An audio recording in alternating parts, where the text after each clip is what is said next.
hello there. It's the Minions. It's despicable me. Hey, this K-bar user, obviously. Okay, I got a hold of Drew at Ontario Knife Works. Asked him if I could review a few knives, and he said, yeah, no problem. So he said to me, I got a perfect knife for you. It's our model 498 combat knife. It's the exact military spec of a K-bar. So hey, you know, it's right up my alley. Then he said to me, well, he said, is there anything else? I said, you know, I'd love to review one of these rtak2s. And he said, that's no problem either. So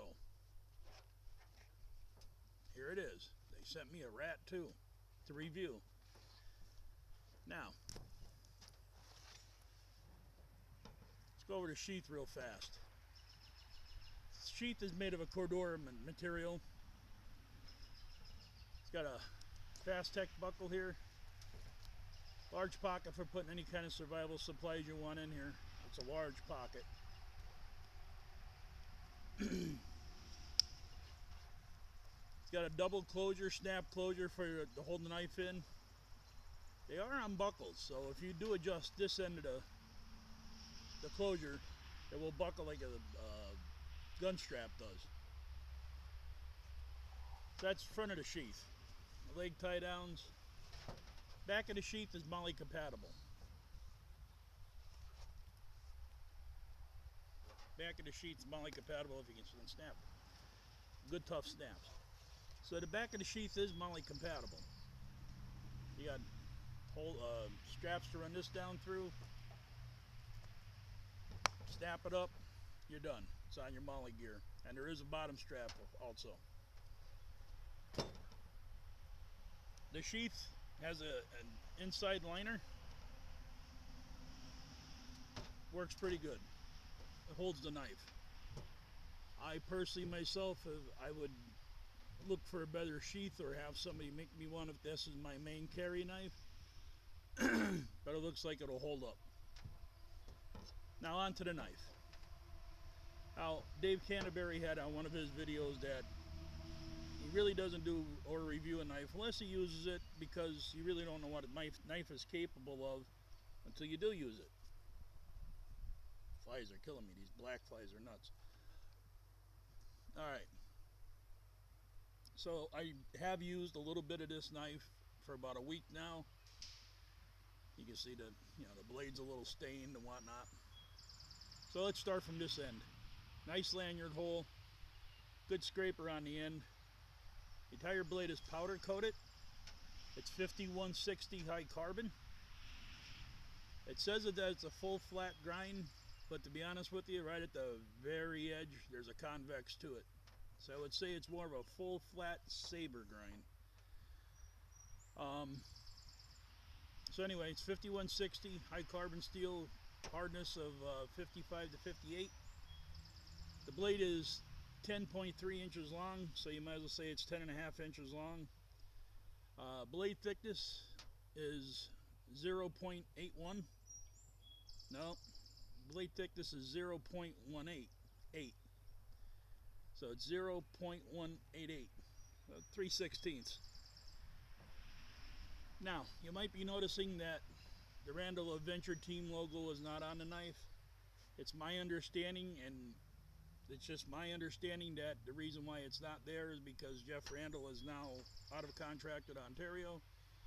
They're still making the knife, and you just won't have the Randall Adventure Team logo on it. Alright, blade is powder coated. This is a OD green powder coat. Knife is made in the USA. The USA. Not shipped in from overseas and put together here. This is made here. On the other side, you get your typical rtak2 symbol. The scales on this knife are micarta, and it's what I call unfinished micarta. There's no finish on it. There's nothing to lacquer it, nothing like that. That's up to you to do. You could, color them tan. You can color them camouflage. Do whatever you want, or just leave them tan like they are, and they'll discolor themselves from sweating and whatever. Ergonomically, the knife fits great. The handle itself is not too thick, it's not too wide, and it does fit right in them two fingers with a nice swell for these two. Coming up the blade, there is a finger choil, and it does work very well. So you can do your fine tasks, or you can, by the way, this is 20-year-old seasoned oak, so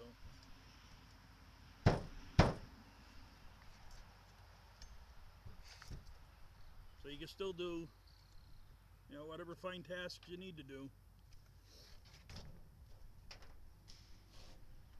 Like I said, it does have a choil on the blade. So far I've pounded it through this piece of oak. See if we can do it again. I was after a baton.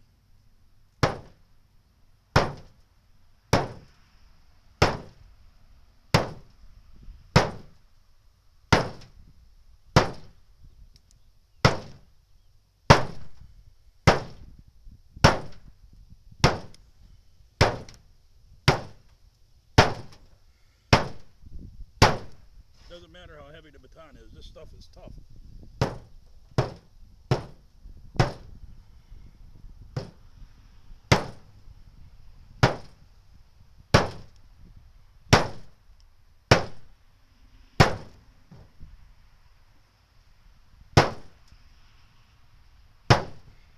Okay, time to get serious. This is why I don't condone batoning.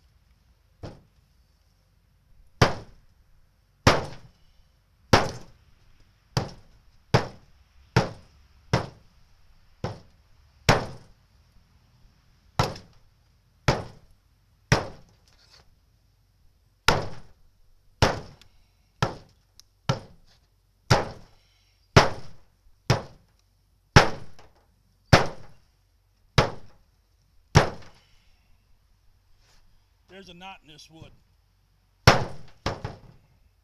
There you go. Okay.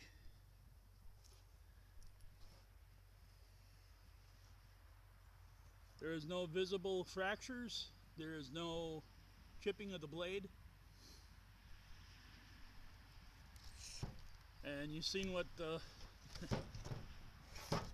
happened. So, Ontario rtak2. rtak, I'm sorry. Ontario rtak. This is a hand axe. This is what you take in the woods for a hand axe with you. You can do your fine stuff with this blade, yes. I'm not a feather sticker, so, but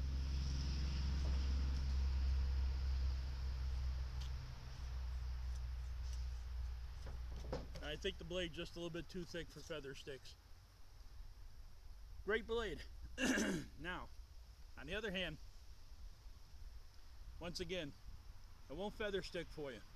It might for some people. For me, I can't get it to feather stick. I've tried everything from 2x4s, to oak, to beech, you name it. So, if you can't feather stick with them, then you're going to have to just make little stop cuts.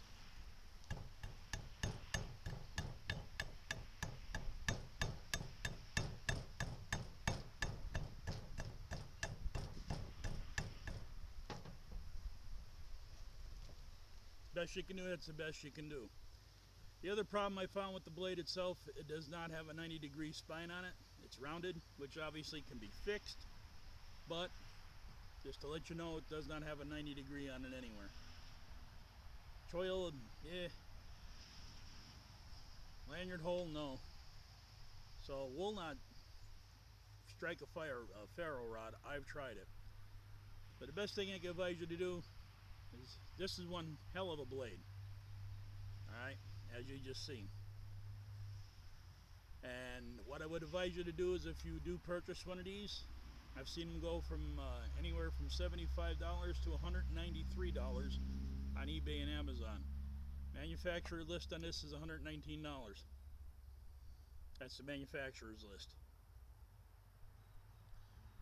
if you do buy one of these blades, I would fix it so that it works for you, whether you're putting on 90-degree spine or whatever.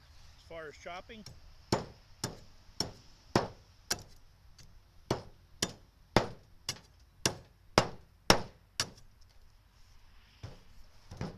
she does good. I can't get a full swing at it because of, well, I want to keep sure my fingers stay there. So, the Ontario rtak2. Is it a blade you want to take into the woods? Yep. I would take an accompany blade with me. A pocket knife or a Mora, or maybe one of their, I think it's a rtak7 or a rtak5. rtak2, I like it. Next one coming up, I got 3 more blades to review, and then I'm getting out in the woods. Next one I got coming up is the 498 combat bowie. It's basically a K-bar on steroids. And the one after that will be a K-bar BK15. And by that time, I'm going to be back out in the woods. I'm tired of these knife reviews and gear reviews, because that seems like that's all my channel does. So, this is K-bar user. I appreciate your time and your patience. If you like the video, hit the like button. If you're not subscribed, please do. Don't forget to share this on Facebook, Google. I don't have Twitter or Instagram because I have no idea what they are. So until the next one, you have a good one. We'll see you next time.